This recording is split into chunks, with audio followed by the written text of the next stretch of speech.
Our story opens today at the Slick Observatory, where an international group of scientists, eggheads and double domes, were meeting to dedicate the new giant 1,000-inch telescope. The chairman, Sir Newton Fugg, was presiding. Today we will prove once and for all that there can be no life on the moon. Dr. Milton Nudnik, Egghead of the Year, was given the honor of the first peek. What do you see? I see two moon creatures. Impossible! The scientists rushed to the eyepiece, and incredibly, Nudnik was right. Why, it's a moon moose! And he's signaling us. What does he say? He says, "Here we come, ready or not." Sure enough, a strange rocket ship had left the moon and was heading straight for the Earth. The word spread in a flash. Extra, extra, moon men to invade Earth. President declares emergency. Now hear this. This is Dorson Bells speaking. The moon rocket ship is nearing the Earth. This invasion is not a play, I repeat, not a play.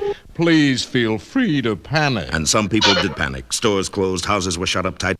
Everywhere, panic reigned. What's the headlines, George? Invasion from moon.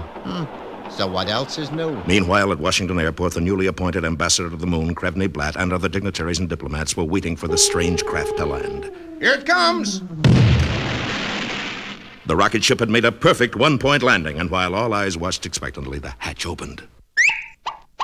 Welcome, moon people. You dig 'em Earth talk? Bullwinkle, they think we're moon people. They do?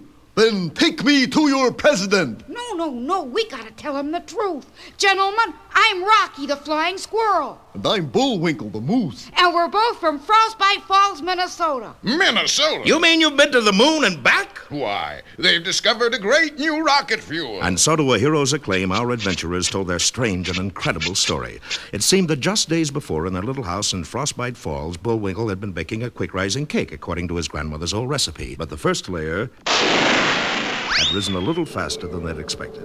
And the next thing they knew, the stove had been blown clear to the moon. Well, they had to get it back. Sure, we still owe 2 payments on it. And so the boys put together their version of a spaceship and used the second layer of that extraordinary cake to propel them to the moon. And the third layer blasted us back. That cake batter must be a revolutionary rocket fuel. My boy, you must make more of that cake for your government. Bullwinkle, you're gonna be a famous scientist. Well, after all, I am a graduate of MIT, the Moose Institute of Toe Dancing. Unfortunately, our boys wouldn't have been so happy had they overheard 2 notorious spies. You hear, Natasha? First get the formula and then kill the moose or vice versa. And so a short while later, the new director of guided mousels was interrupted by... Hello, you great, big, wonderful moose. Why, that's right neighborly of you.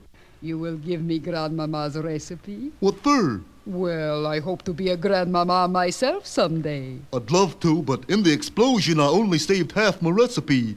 I know how much, but not what of. Natasha's friend then did a very unneighborly thing. Darling, will you please hold this package for me? Well, I'd planned to leave in a couple of minutes. Don't worry, you will.